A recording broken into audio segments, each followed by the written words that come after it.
The piercing sound of a gunshot echoed through the dusty streets of Willow Creek as Winifred Sinclair ducked behind an overturned wagon, her heart pounding against her ribcage like a wild Mustang.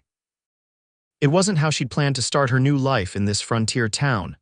But then again, nothing in her 22 years had gone according to plan. The year was 1876, and the promise of a fresh start in the Montana Territory had drawn Winifred westward after the death of her parents left her with nothing but a trunk of belongings and a deed to a dilapidated general store.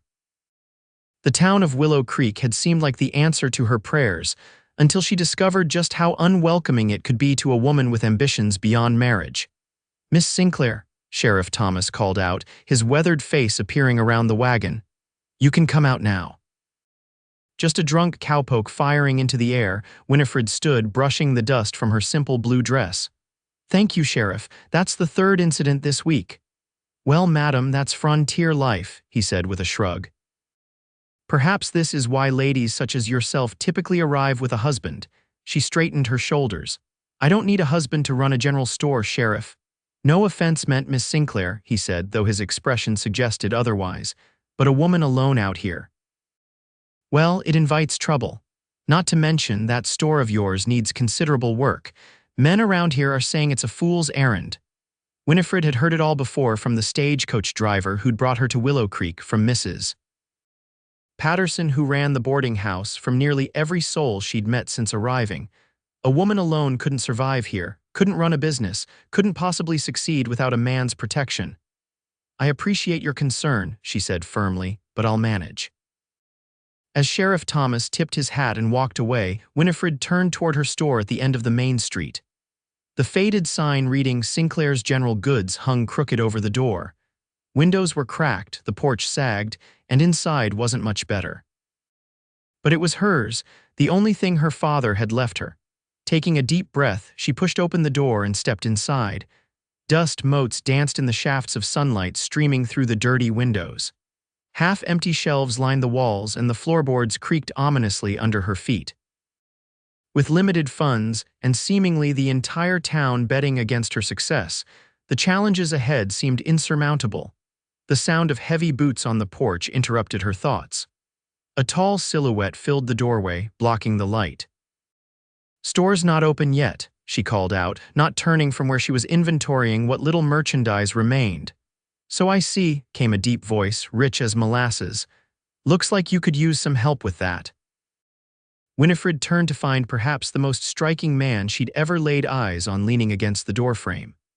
Tall and broad-shouldered, with sun-bronzed skin and eyes the color of a summer storm. His dark hair curled beneath the brim of a well-worn Stetson, and a day's worth of stubble shadowed his strong jaw. The worn leather of his riding chaps and the dust on his boots told of a long journey. "I don't recall asking for help, Mr. Ryder," he said, removing his hat. "Ryder Forrest. Just rode in from Wyoming Territory." His eyes swept the store, taking in the disrepair. "And I'd say you need help whether you're asking for it or not," Winifred bristled. "What I need, Mr. Forrest, is paying customers, not another man telling me what I can't accomplish on my own."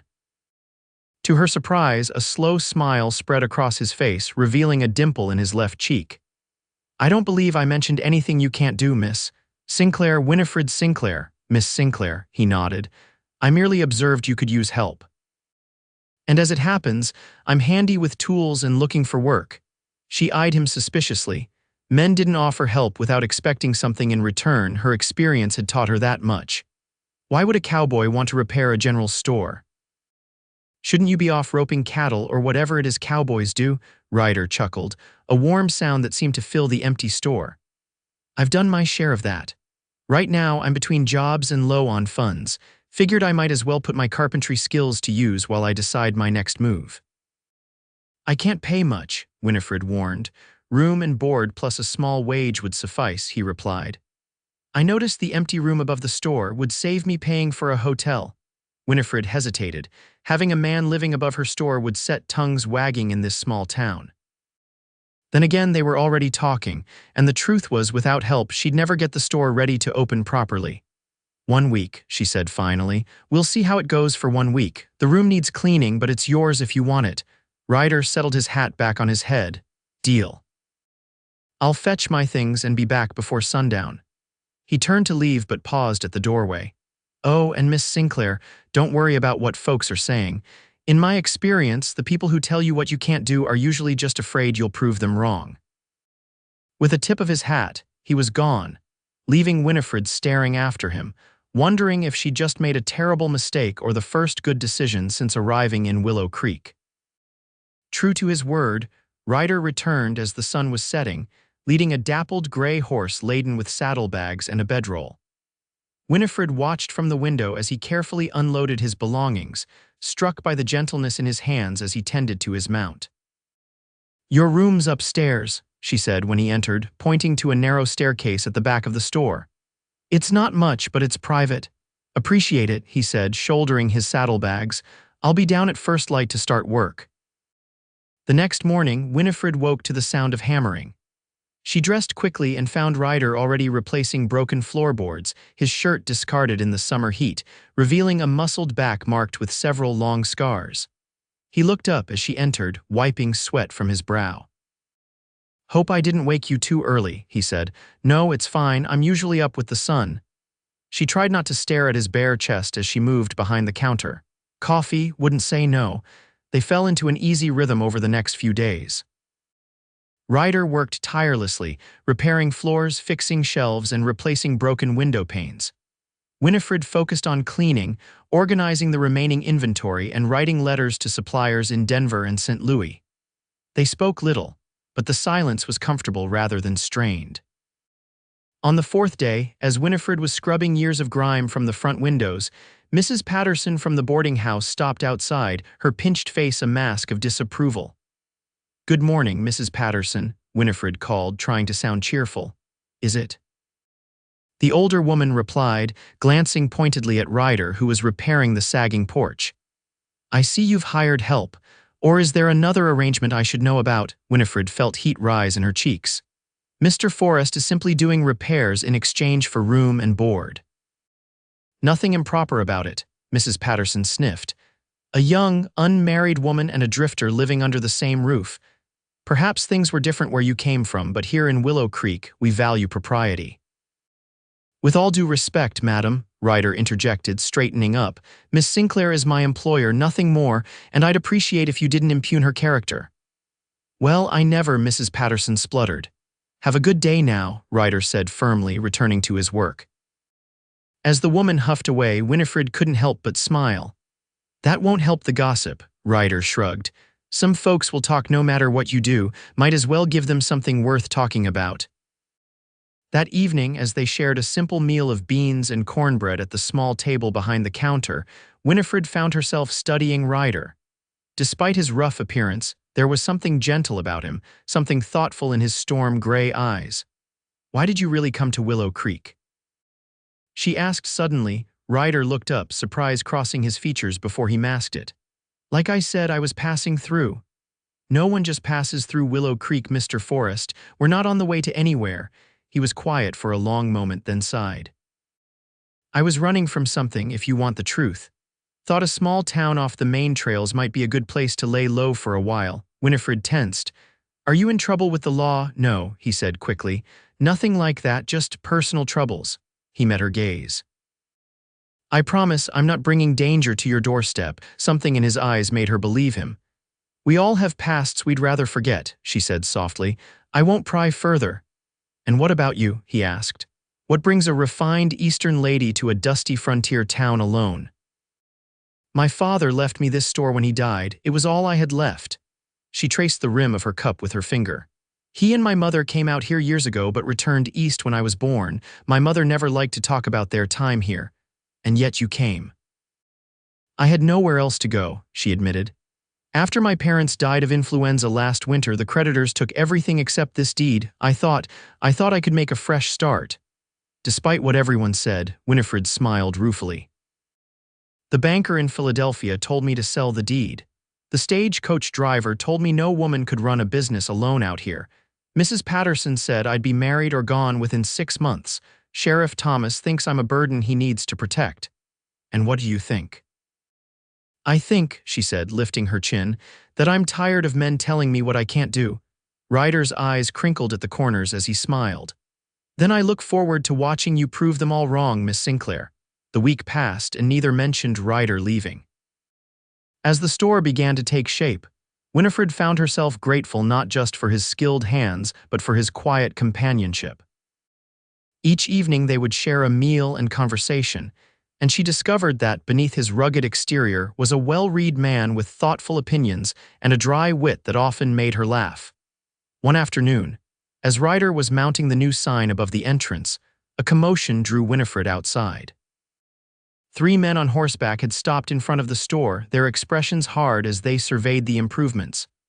"Well, look at this," said the leader, a barrel-chested man with a cruel smile. "Heard tell the Sinclair place had new management, but didn't expect such a pretty face." Winifred felt Ryder tense beside her. "Can I help you gentlemen with something?" she asked politely. "Name's Harlan Webb," the man said. "I own the mercantile down in Copper Springs, been supplying folks around here since this place shut down."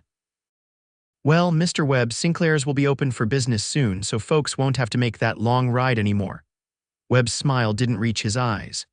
"That's so. Seems a shame to waste your time, Miss Sinclair. Running a store is hard work. Dangerous, too. Bandits, Indians, all sorts of threats out here for a woman alone." "She's not alone," Ryder said, stepping forward, hammer still in hand. Webb's eyes flicked to Ryder, narrowing slightly. "And who might you be?" "Someone who doesn't take kindly to threats," Ryder replied evenly. "No threats here, friend. Just offering some friendly advice to the lady." Webb tipped his hat to Winifred. "Think carefully about your future, Miss Sinclair. Would hate to see anything happen to such a fine establishment before it even opens." As the men rode away, Winifred's hands trembled. "Who was that?" "Trouble," Ryder said grimly. "I've heard of Harlan Webb. Controls most of the trade in this part of the territory, doesn't like competition. He was threatening me." "Yes," Ryder agreed, "and we'd be fools not to take that seriously." Winifred looked up at him. Ryder's expression softened. "You didn't think I was going to walk away now, did you?" For the first time since arriving in Willow Creek, Winifred felt a flicker of hope. With Ryder by her side, perhaps she could make this work after all. The next morning, Winifred woke to find Ryder already gone, a note on the counter explaining he'd ridden to a neighboring ranch to purchase supplies. She was inventorying what little stock remained when the bell above the door jingled. "We're not open yet," she called, then looked up to see Sheriff Thomas. "Morning, Miss Sinclair. Just checking in after Webb's visit yesterday." Winifred set down her pencil. "News travels fast."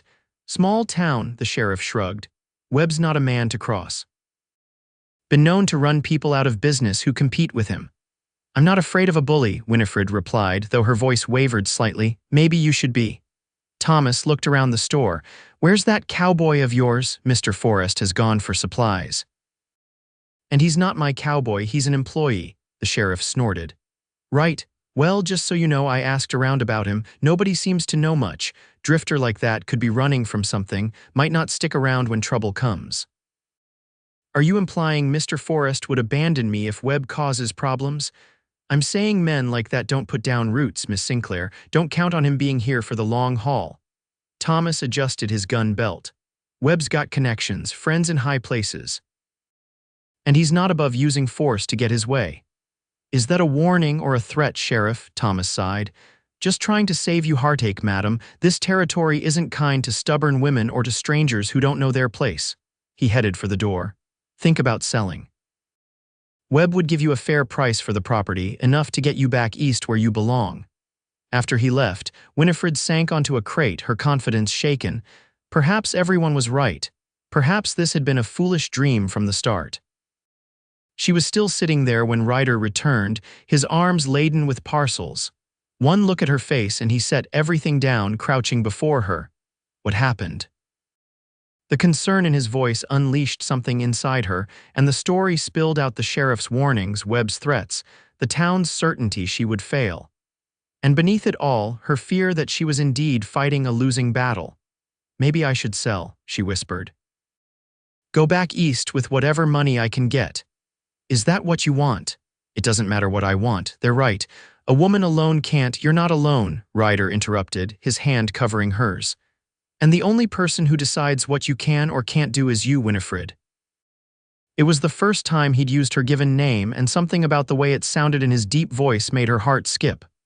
"The sheriff thinks you'll leave," she said quietly. "When things get difficult," a shadow crossed Ryder's face. "Do you think that?" "I don't know what to think anymore." He stood, running a hand through his hair. "I've been running most of my life, never stayed anywhere long enough to put down roots, but being here working alongside you." He met her gaze. "I'm not going anywhere, Winifred, not unless you ask me to." There was such sincerity in his eyes that she believed him, even as a small voice warned her not to trust so easily. Men had made promises before her father had promised to always protect her, and now he was gone. Suitors in Philadelphia had promised devotion, then vanished when her family's fortunes turned. But something about Ryder felt different. The way he worked without complaint, the respect in his voice when they spoke, the absence of condescension that colored most men's interactions with her. "Then we keep going," she decided, standing. "If Webb wants a fight, he'll get one." Ryder's slow smile warmed her more than the summer sun. "That's the spirit." Over the next 2 weeks, they worked with renewed determination. Ryder installed new locks on the doors and reinforced the windows. Winifred's letters to suppliers began bearing fruit as crates arrived with dry goods, tools, fabrics, and other essentials. The interior of the store transformed from a dusty shell to a well-organized establishment any town would be proud to claim. Word spread that Sinclair's would soon reopen. And despite Webb's influence, curiosity brought townsfolk to peer through the windows. Some even knocked on the door, asking when they could shop. "End of the week," Winifred told Mrs. Miller, the blacksmith's wife. "We'll have a proper opening day on Saturday." As the big day approached, Winifred found herself watching Ryder more and more. The way his hands moved confidently over wood, the concentrated furrow of his brow when he was focused on a task, the rare but brilliant smile that transformed his serious face into something that made her breath catch. It was dangerous, these feelings developing for a man she barely knew. A man who, despite his promises, might still leave when the wanderlust called again. But she couldn't seem to help herself. The night before the grand opening, they sat on the newly repaired porch, watching stars appear in the darkening sky. A bottle of whiskey sat between them, a small celebration of how far they'd come. "Do you think people will come tomorrow?" Winifred asked. "They'll come," Ryder assured her. "Folks around here are practical. If you offer fair prices and good merchandise, they'll shop with you regardless of what Webb wants." "I hope you're right." She took a small sip of whiskey, savoring the burn. "Ryder, can I ask you something personal?" He glanced at her, wariness in his gaze. "You can ask." "Those scars on your back, how did you get them?" For a long moment she thought he wouldn't answer, then he took a deep drink from his glass. "I was 15, working on a cattle drive. Rustlers hit us, killed the trail boss. They thought I'd seen more than I had, wanted information about where the money was kept." Horror filled Winifred as she realized the implications. "They whipped you." 3 days, he confirmed, his voice flat. "By the time the rest of the outfit found me, I was more dead than alive." Without thinking, she reached for his hand, twining her fingers with his. "I'm so sorry." "Long time ago now," he said, though his grip on her hand tightened. "Taught me to be careful who I trust." "Is that why you move around so much?" He nodded slowly. "That and other reasons." "Will you tell me someday?" His eyes, silver in the moonlight, met hers. "If we have enough, some days, yes." The moment stretched between them, charged with something neither was ready to name. Finally, Winifred stood, reluctantly releasing his hand. "We should get some rest. Tomorrow will be a big day." "Winnie," he said, stopping her at the door. He'd never used the nickname before, and it sent a pleasant shiver through her. "Whatever happens tomorrow, I'm proud of what you've accomplished." She smiled, warmth blooming in her chest. "We accomplished it together." Opening day dawned bright and clear. Winifred dressed carefully in her best blue dress, arranging her chestnut hair in a simple but elegant style. When she came downstairs, she found Ryder had already swept the porch and arranged a display of tools near the entrance. "You look beautiful," he said, his eyes appreciative but respectful. "Thank you." She smoothed her skirts, fighting a blush. "Is everything ready?" "As ready as it'll ever be." At precisely 9 o'clock, Winifred unlocked the door and turned the sign to open. For an agonizing 15 minutes, the street remained empty. Then, as if a dam had broken, people began to arrive, first Mrs. Miller and her children, then the blacksmith himself, followed by ranchers from outside town and even a few miners from the hills. By noon, the store was bustling. Winifred moved from customer to customer, handling transactions while Ryder helped load purchases and answered questions about the tools and farming implements. The cash box filled steadily, exceeding her most optimistic expectations. "Told you they'd come," Ryder murmured as he passed behind the counter. Winifred beamed at him. "Yes, you did." As the afternoon wore on, the crowd thinned but never disappeared entirely. Just before closing time, the door opened to admit Sheriff Thomas and Mayor Blackburn, the latter a portly man Winifred had met only briefly upon her arrival. "Quite a successful opening, Miss Sinclair," the mayor observed, looking around the now somewhat depleted shelves. "Seems the town was ready for your establishment." "Thank you, Mayor, we're pleased with the turnout." "Yes, well," he cleared his throat. "I should mention that Mr. Webb came to see me yesterday, expressed some concerns about licensing and such." Winifred's smile faded. "My paperwork is in order, Mayor. I have the deed, I've paid the business tax, of course," he interrupted. "But there are regulations about certain goods, ammunition, medicines, that sort of thing." "Regulations Webb doesn't seem to follow," Ryder observed quietly. The mayor's eyes narrowed. "Mr. Webb has been a valued member of this territory's business community for many years. His experience grants him certain considerations." "Meaning he bribes you to look the other way," Ryder translated. "Ryder, please," Winifred cautioned, though secretly she admired his bluntness. Sheriff Thomas stepped forward, hand resting meaningfully on his gun. "You do well to watch your tone, Forrest. We don't know much about you, but what we do know isn't promising." Drifter with no references, suddenly setting up shop with a single lady, raises questions. "The only question," Ryder replied evenly, "is why the law in this town seems more interested in harassing honest business people than in stopping threats and intimidation from Webb and his kind." The tension in the room thickened. Winifred moved between the men, her heart racing. "Gentlemen, please, this is a day of celebration. Whatever concerns exist about licenses or regulations, I'm sure we can address them properly during business hours at the mayor's office." Mayor Blackburn harumphed. "Indeed, Monday morning, Miss Sinclair, my office, bring your paperwork." He turned to leave, then paused. "Oh, and Mr. Webb mentioned he'd be stopping by to introduce himself properly. I'd recommend hearing what he has to say." After they left, Winifred sagged against the counter. "That wasn't subtle." "No," Ryder agreed grimly. "They're in Webb's pocket. We need to be prepared." "For what? Anything?" That night, despite her exhaustion, Winifred couldn't sleep. The day had been a triumph, but the mayor's thinly veiled threats hung over her like a storm cloud. Around midnight, she gave up on sleep and crept downstairs for a cup of tea. She found Ryder sitting at the table, cleaning a revolver by lamplight. "Expecting trouble?" she asked. He looked up, not startled despite her quiet approach, just being cautious. "Webb isn't the type to give up easily." She sat across from him, studying his face in the golden glow. "You've dealt with men like him before, more than I care to count." He reassembled the gun with practiced movements. "Men who think their money and connections put them above the law. Men who see someone building something good and want to destroy it out of pure jealousy." "Is that what you think this is?" "Jealousy," Ryder shrugged.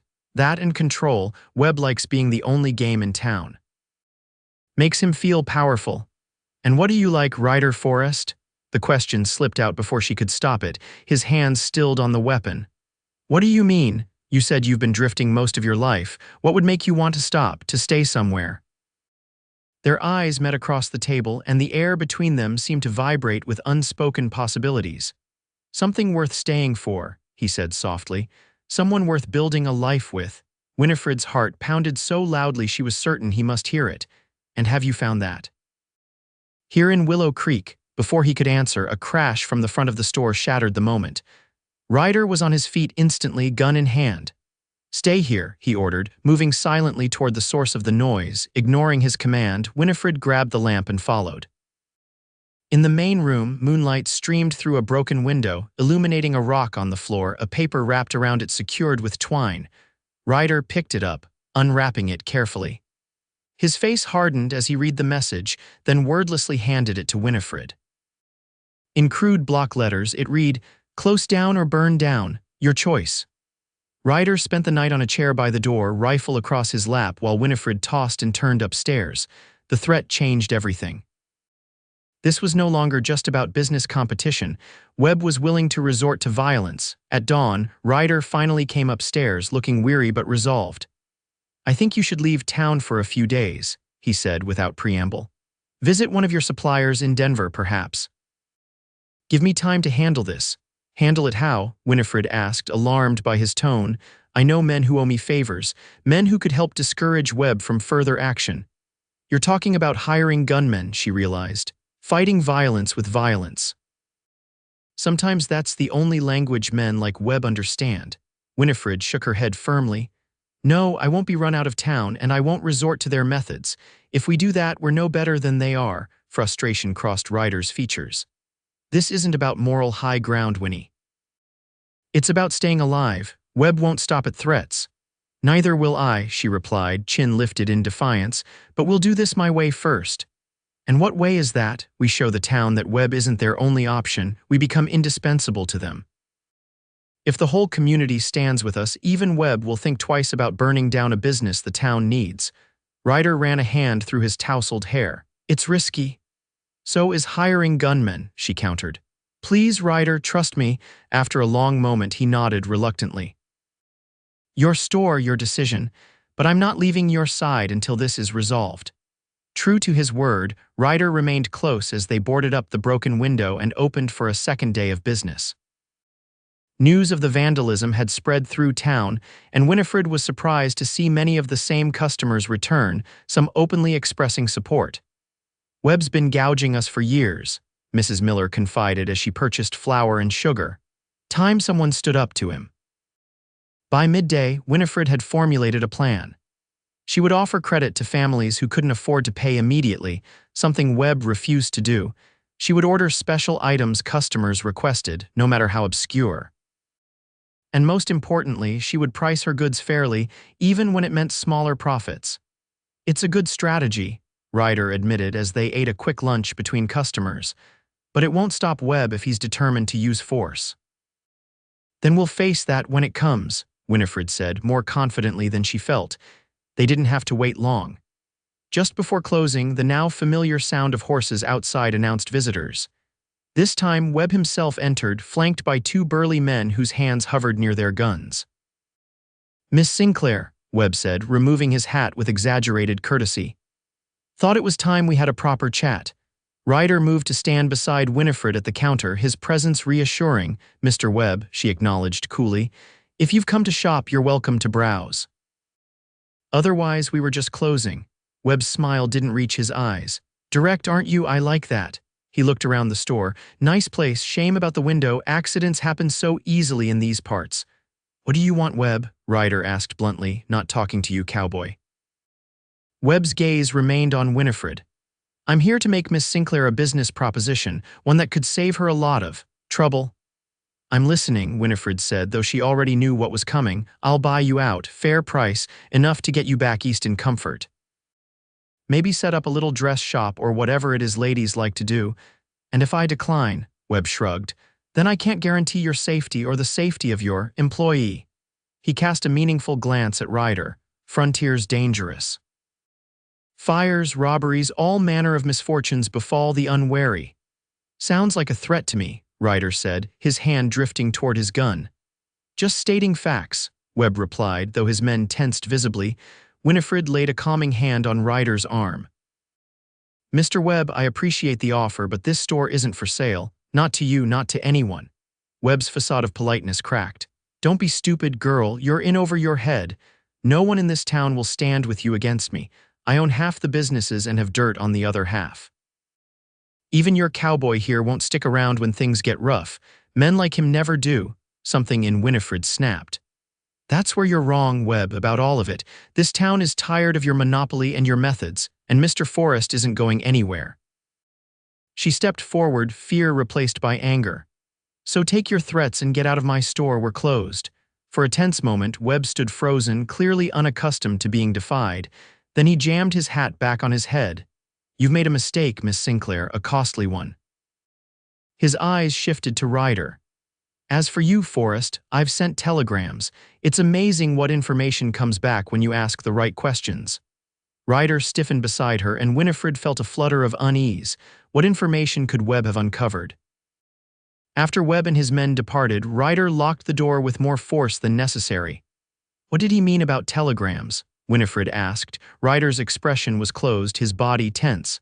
Nothing that concerns you. It concerns me if it affects this store, if it affects us. She moved to stand before him, forcing him to meet her gaze. What aren't you telling me, Ryder? He exhaled slowly. I told you I was running from something. Someone, actually. A man named James Corbin. I testified against his brother 2 years ago in a murder trial, got him hanged. And this Corbin wants revenge. He's sworn to kill me, been hunting me across 3 territories. Ryder's eyes were troubled. If Webb telegraphed around asking about me, Corbin might find out where I am, put you in danger. The revelation should have frightened her, but all Winifred felt was a surge of protectiveness. Then we'll face him together, just like we're facing Webb. Ryder shook his head, his expression pained. You don't understand. Corbin doesn't care who gets hurt if he knows I. If he suspects I care for you, he'll use that, hurt you to get to me. The words hung in the air between them. If he suspects I care for you, making Winifred's heart beat faster despite the gravity of the situation. Do you, she asked softly, care for me? Ryder's gaze softened, the tension in his shoulders easing slightly. More than is sensible given our circumstances. When has sense ever had anything to do with feelings? She stepped closer, close enough to feel the warmth radiating from his body. For a breathless moment, she thought he might kiss her. Then he stepped back, running a hand through his hair in that now familiar gesture of frustration. This isn't the time, Winnie. We've got enough problems without complicating things further. The rejection stung, but Winifred understood his reasoning, even if she didn't agree with it. Very well, but this discussion isn't over, Mr. Forrest. A ghost of a smile touched his lips. I wouldn't expect it to be, Miss Sinclair. The next morning brought an unexpected visitor, Mayor Blackburn's wife, a plump, pleasant woman who rarely ventured out without her husband. Mrs. Blackburn, Winifred greeted her, surprised. How can I help you today? The older woman glanced nervously at the door, then leaned across the counter. I shouldn't be here, but I had to warn you. Harlan Webb was at our house last night talking with my husband. They're planning something to do with the water rights for this property. Winifred frowned. Water rights? I don't understand. The creek that runs behind the store. Webb claims he owns the rights to it, that your father sold them years ago. Without water access, your store would be significantly devalued. That's absurd. My father would never. I don't know the truth of it, Mrs. Blackburn interrupted, but there are documents. Whether they're genuine or not, I can't say. But they plan to present them on Monday at your meeting with the mayor. After Mrs. Blackburn left, Winifred searched frantically through her father's papers, finding nothing about water rights. If Webb had forged documents, it would be his word against hers, and in Willow Creek, his word carried weight. When she explained the situation to Ryder, his expression darkened. This is how men like Webb operate, find legal means to take what they want when threats don't work. What do we do? Ryder considered for a moment. We need to find out if these documents are real. If your father did sell the water rights, there would be a record at the county office in Helena. Helena is 3 days' ride from here, Winifred pointed out. Yes, it is. Ryder met her gaze steadily. I could make it in 2 if I push hard. Realization dawned. You want to go check the records. It's our best option. If I leave now, I can be back before your meeting with the mayor on Monday. The idea of Ryder leaving, even temporarily, filled Winifred with dread. Not just because of Webb's threats, but because of the lingering fear that he might not return. As if reading her thoughts, Ryder took her hands in his. I will come back, Winnie. You have my word. She wanted to believe him. More than anything, she wanted to trust that this man who'd appeared in her doorway just weeks ago would keep his promise. But a lifetime of disappointment made trust difficult. What if Webb is right? She asked quietly. What if men like you don't stay? Pain flashed across Ryder's features. Is that what you think? That I'd abandon you when you need me most? I don't know what to think, she admitted. You came into my life out of nowhere, Ryder Forrest. You've been everything I could ask for in a friend, in a partner, but you admitted yourself you've never stayed anywhere long. This is different. You're different. His hands tightened on hers. I know words are cheap, especially from a man with my history, so I won't make promises about forever, not yet. But I promise you this, I will come back from Helena and we will face whatever comes together. The intensity in his eyes convinced her where words alone might not have. Go, she said finally. Find out about those water rights. I'll handle things here until you return. Ryder nodded, relief evident in his expression. Lock the doors at night, keep the shotgun close. And if Webb or his men show up, don't antagonize them. Stall, tell them you're waiting for paperwork from the bank in Philadelphia, anything to buy time. I can take care of myself, she reminded him, though his concern warmed her heart. I know you can. It's one of the things I admire most about you. His thumb traced a gentle circle on the back of her hand, sending shivers up her arm, one of many things. Before she could respond, he released her hands and headed for the stairs. I'll pack and be gone within the hour. Less chance of Webb's men seeing me leave. True to his word, Ryder departed shortly after, slipping out the back of the store and cutting through the alley to where his horse was stabled. Winifred watched from the upstairs window as he mounted up and rode out of town, his figure growing smaller until he disappeared over the horizon. Only then did she allow herself a moment of weakness, pressing a hand to her mouth to stifle a sob. The store suddenly felt empty in a way it never had before, even when she'd first arrived. In just a few short weeks, Ryder Forrest had become essential to her in ways that went far beyond his skills with carpentry or his protection from Webb. Shaking off her melancholy, Winifred squared her shoulders. She had a store to run, and she would prove to everyone, including the absent Ryder, that she was more than capable of standing on her own. The day passed uneventfully, with a steady stream of customers keeping her too busy to dwell on worries. As evening approached, she was just preparing to close when Sheriff Thomas entered, his expression troubled. Miss Sinclair, I came to see if you'd reconsidered Webb's offer. I have not, she replied firmly, and I won't, regardless of what documents he claims to have about water rights or anything else. The sheriff sighed, removing his hat. I was afraid you'd say that. Look, I'm not here as the law today, I'm here as a concerned citizen. Webb isn't a man to cross. When he wants something, he gets it, one way or another. Through intimidation and corruption, Winifred supplied. Through whatever means necessary, Thomas corrected. The last person who stood against him ended up dead in a hunting accident. A chill ran down Winifred's spine, but she kept her expression neutral. Is that a threat, Sheriff? A warning, from someone who doesn't want to see you hurt. His eyes scanned the store. Where's your cowboy? Finally realized this was a losing battle and lit out. Mr. Forrest is attending to business on my behalf. He'll return shortly. Thomas snorted. Don't count on it. Men like that, they don't stick around when trouble comes. Mark my words, Miss Sinclair, you'll never see him again. The words echoed her own fears so perfectly that for a moment, Winifred couldn't breathe. Then anger replaced anxiety. You're wrong. About Ryder, about Webb, about all of it. Now if you don't mind, Sheriff, I'm closing up. After he left, Winifred locked the door with shaking hands. The sheriff's warning had rattled her more than she wanted to admit. What if Webb really was willing to resort to murder to get what he wanted? What if Ryder, facing the long ride back and knowing the danger, decided not to return? No, she said aloud to the empty store. He gave his word. That night she slept with the shotgun beside her bed, waking at every creak and rustle. Morning came with a sense of relief, but also mounting tension. Only one more day until her meeting with the mayor. Only one more day for Ryder to return with the information they needed.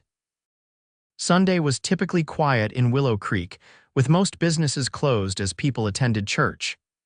Winifred had planned to do the same but decided against leaving the store unattended. Instead, she used the time to conduct a thorough inventory and plan orders for the coming weeks, assuming, of course, that she still had a store after Monday. Around noon, a knock at the door startled her. Through the window, she saw Mrs. Miller and several other women from town standing on the porch, their expressions concerned. Winifred unlocked the door cautiously. Ladies, can I help you with something? We're here to help you, Mrs. Miller said, stepping inside. Words gotten around about Webb's threats. About the water rights claim. And about your cowboy riding out, added Mrs. Peterson, the baker's wife. Men are saying he's abandoned you. Winifred bristled. Mr. Forrest is on business for me. He'll be back. The women exchanged looks that said they didn't believe it, but Mrs. Miller pressed on. Regardless, we wanted you to know you're not alone. Webb's been controlling this town too long, charging whatever he pleases, extending credit only to those who do him favors, refusing to stock items unless he can mark them up 3 times. What Mrs. Miller is trying to say, interjected a tall, stern-looking woman Winifred recognized as the schoolteacher, Miss Reynolds, is that many of us are glad you're standing up to him, and we intend to stand with you. Tears pricked at Winifred's eyes.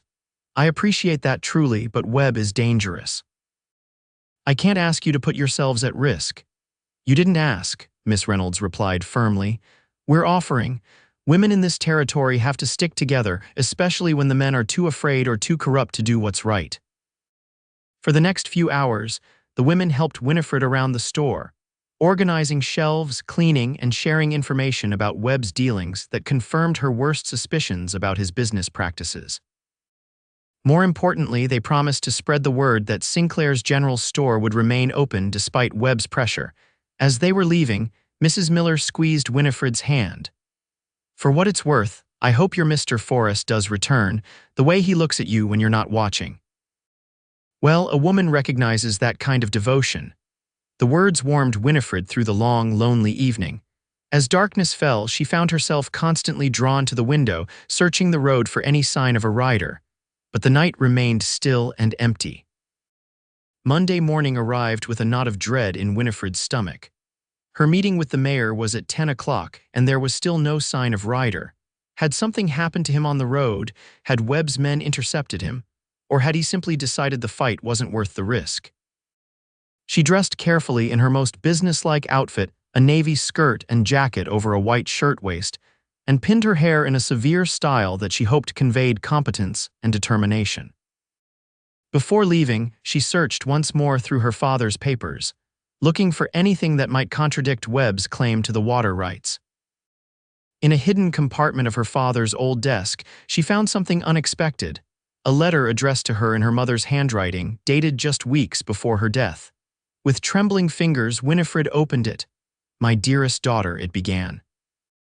If you are reading this, then both your father and I are gone, and you have found your way back to Willow Creek. There are things you should know about our time there, things your father never wanted to speak of.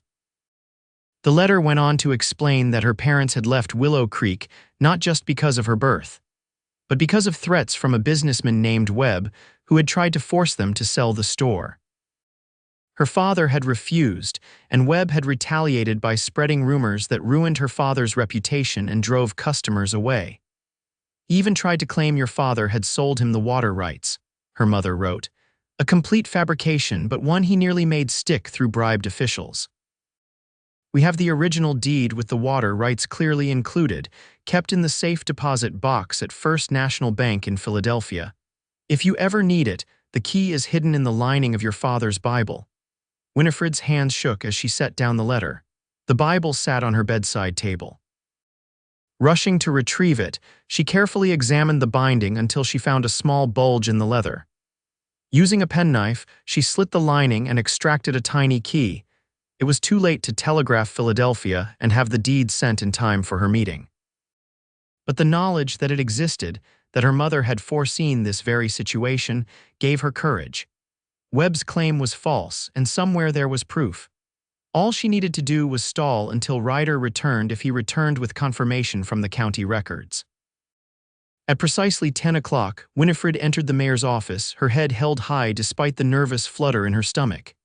Inside, Mayor Blackburn sat behind his desk, with Webb occupying a chair to his right and Sheriff Thomas standing by the window. Ah, Miss Sinclair, the mayor greeted her. Prompt as always, please have a seat. Winifred remained standing. I prefer to stand, thank you. I assume this meeting is about Mr. Webb's fraudulent claim to the water rights for my property. Webb's eyebrows rose at her direct approach. There's nothing fraudulent about it, Miss Sinclair. I have the documents right here. He patted a folder on the mayor's desk. Signed by your father nearly 20 years ago. Documents can be forged, Winifred replied evenly. And I happen to know that my father never sold those rights. In fact, I have a letter from my mother confirming as much, and information about where the original deed is kept with the water rights intact. A flash of uncertainty crossed Webb's face before he masked it with a sneer.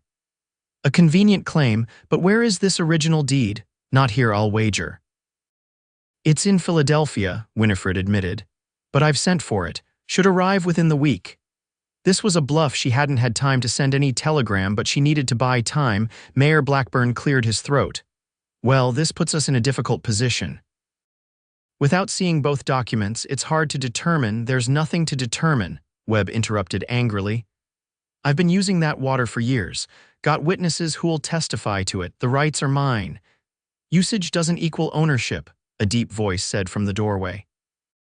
Winifred whirled around, her heart leaping at the sight of Ryder standing there, dusty from the road but gloriously, wonderfully present.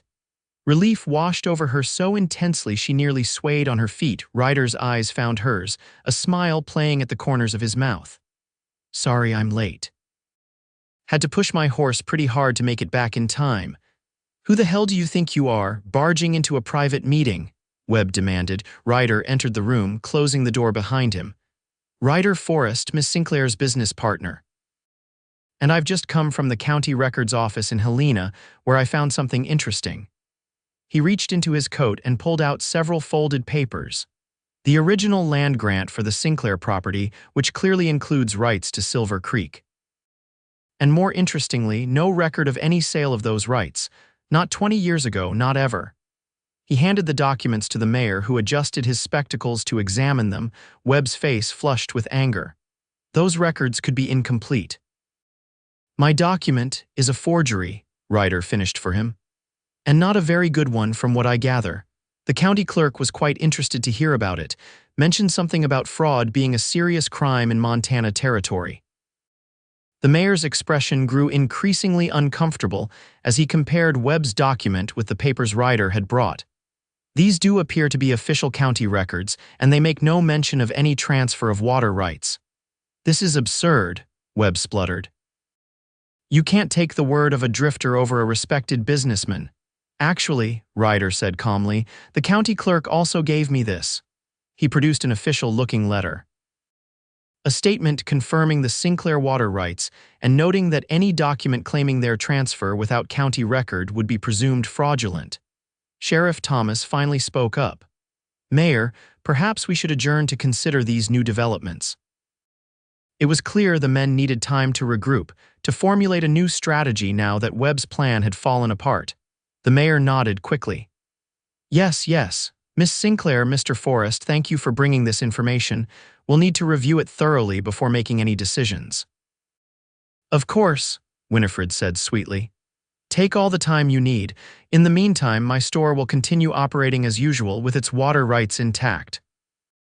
Outside the mayor's office, Winifred turned to Ryder, emotions overwhelming her relief, gratitude, and something deeper she wasn't ready to name. You came back, she said simply, his expression softened. I gave you my word. Did you really find those records? Is the water right truly still mine? Ryder nodded. Every word I said in there was true. The clerk was furious when I described Webb's document, said there's been rumors of similar fraud in other parts of the territory, all traced back to Webb or his associates. So it's over. Webb can't take my store, not legally, Ryder cautioned. But men like Webb don't always operate within the law. We should still be careful. They walked back to the store in companionable silence, Winifred occasionally stealing glances at Ryder. He looked exhausted, with dark circles under his eyes and several days' worth of stubble darkening his jaw. Yet there was a contentment in his expression she hadn't seen before. Once inside, Winifred turned to him, sudden shyness overtaking her. You should rest. You must be exhausted from the ride. I'll rest later, he said, his eyes never leaving her face. There's something I need to say first, her heart quickened. What is it? On the ride to Helena, all I could think about was getting back to you, not to the store, not to finish the fight with Webb. To you, Winnie. He took a step closer. I've been running so long I forgot what it felt like to want to stay somewhere, with someone. And now, she whispered, hardly daring to hope, now I can't imagine being anywhere else. His hand came up to cup her cheek, rough calluses gentle against her skin. I know it's fast. I know there are still dangers, Webb Corbin, who knows what else. But if you'll have me, I want to stay, not as your employee, as your partner, in every way. Tears blurred Winifred's vision. They all said no man would stay with me, that I was too stubborn, too independent. Ryder's smile was tender. Then watch me prove them wrong. The kiss that followed was everything Winifred had dreamed of and more, gentle yet passionate, a promise and a beginning all at once. His arms encircled her waist, drawing her against him as her hands found their way into his hair, dislodging his hat. When they finally broke apart, both breathless, Ryder rested his forehead against hers. I should probably mention that I sent a telegram to the U.S. Marshal in Helena about Webb's activities. Fraud, intimidation, possible involvement in a suspicious death. They seemed quite interested. Winifred laughed, joy bubbling up from some deep place inside her. You've been busy. I protect what's mine, he said simply, then hesitated. If that's what you want to be. Mine, I mean, and me, yours. I think, she said, reaching up to trace the line of his jaw, that's exactly what I want. The bell above the door interrupted them, and they sprang apart like guilty teenagers as Mrs. Miller entered with several other ladies. Oh. Mrs. Miller exclaimed, taking in their flushed faces and Ryder's discarded hat on the floor. I see Mr. Forrest has returned safely. Her knowing smile made Winifred blush deeper. Yes, Winifred confirmed, smoothing her skirts. And he brought proof that Webb's claim to my water rights was fraudulent. Excited murmurs ran through the group of women. Miss Reynolds stepped forward. Then you'll stay. Keep the store open. Winifred glanced at Ryder, who nodded encouragingly. Not only will I stay, but we'll be expanding. Mr. Forrest and I are partners now. We'll be adding a lumber yard and carpentry shop adjacent to the store. It was the first she'd mentioned such a plan, but the moment she said it, she knew it was right. Ryder's skills were too valuable to waste, and together they could build something neither could accomplish alone. The women's delighted reactions were interrupted by a commotion in the street. Through the window, Winifred could see Webb and his men mounting their horses, faces dark with anger. Sheriff Thomas stood nearby, looking torn between duty and friendship. Looks like Webb's leaving town, Ryder observed, moving to stand beside her at the window. For now, at least. Do you think he'll be back? Winifred asked. Hard to say. But with the marshal investigating him and the town turning against him, his power here is broken. Ryder's arm slipped around her waist, a gesture that didn't go unnoticed by the ladies, who exchanged knowing glances. Well, Mrs. Miller said briskly, we came to offer our support, but it seems you have all the support you need now. Ladies, shall we leave these two to their business plans? After they departed, amidst much giggling and significant looks, Winifred turned in Ryder's embrace. Did you mean what you said? About staying, being partners? Every word, he assured her. Though I admit I hadn't thought about the lumber yard, it's a good idea. We'll figure it out together, she said. Just like we'll figure out what to do if Webb returns or if this Corbin ever finds you.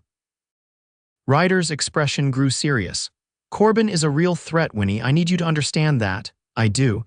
But I also understand that facing him together is better than you facing him alone, better than you running forever. She touched his cheek gently. We're stronger together. Isn't that what we just proved with Webb? He captured her hand, pressing a kiss to her palm. You're the most remarkable woman I've ever known, Winifred Sinclair. And you, Ryder Forrest, are the only man who's ever seen me for who I really am, not who everyone else thinks I should be. The next few weeks passed in a whirlwind of activity. True to Winifred's impromptu announcement, they began clearing land behind the store for a lumber yard. Ryder's reputation as a skilled carpenter spread quickly, bringing in orders for everything from furniture to house framing. The store flourished under Winifred's management, becoming a gathering place for the town as much as a place of business. Word came from the marshal's office that Webb was under investigation for numerous crimes across the territory. Sheriff Thomas, sensing which way the wind was blowing, began cooperating with the investigation, eager to distance himself from his former patron. As for Ryder and Winifred, their partnership deepened in all ways. They worked side by side during the day and spent evenings planning their future.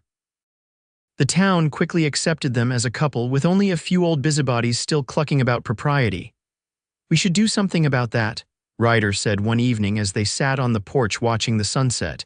About what? Winifred asked, comfortable in the circle of his arm. The gossip. About us living under the same roof without being married. He shifted to face her, suddenly looking uncharacteristically nervous. I mean, if you wanted to, That is, I know it's only been a few months, but I thought maybe.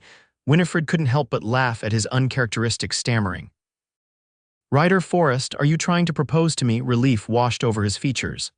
Yes, very badly it seems. Then perhaps you should try again, she suggested, her heart pounding with anticipation. Ryder took her hands in his expression growing serious. Winifred Sinclair, when I rode into Willow Creek, I was a man with no future, only a past I was running from. You gave me a reason to stay, to build something, to believe in tomorrow. I love you more than I thought it was possible to love anyone. Will you marry me? Tears of happiness filled Winifred's eyes. Yes, she whispered. 1,000 times yes. The kiss that followed sealed their promise to each other, a promise of partnership, of love, of a future neither had dared dream of before finding each other. They married 2 weeks later in a simple ceremony in the newly completed town church. The entire community turned out, even Sheriff Thomas, who seemed genuinely happy for them despite his earlier doubts. Mrs. Miller cried. Miss Reynolds caught the bouquet, and Mayor Blackburn, eager to repair his reputation after the Webb scandal, gave a touching speech about new beginnings. That night, as they stood in the doorway of what was now officially their store, their home, their future, Ryder pulled Winifred close. Happy, Mrs. Forrest. Happier than I ever imagined possible, she replied truthfully. And you? I spent years running, never staying anywhere long enough to call it home. His eyes, filled with love, met hers. But now I understand, home isn't a place, it's a person, and you're my home, Winnie. As their lips met in a kiss that promised forever, Winifred thought of all the people who had told her no man would stay, that she was too independent, too stubborn, too much herself to find lasting love. How wrong they had been. In Ryder, she had found not just a man willing to stay, but one who celebrated the very qualities others had criticized. Together they had built a life neither could have created alone. A life of partnership, respect, and deep, abiding love. A life that would continue to grow and flourish in this wild frontier town that had, against all odds, become home. And when, a year later, they welcomed twins, a boy with Ryder's storm-gray eyes and a girl with Winifred's determined spirit, their joy was complete. Sinclair and Forrest Goods became the heart of Willow Creek, expanding to include not just the general store and lumber yard, but eventually a small library that Winifred ran while Ryder taught carpentry to eager young apprentices. News eventually came that James Corbin had been killed in a shootout in Wyoming, removing the last shadow from their happiness.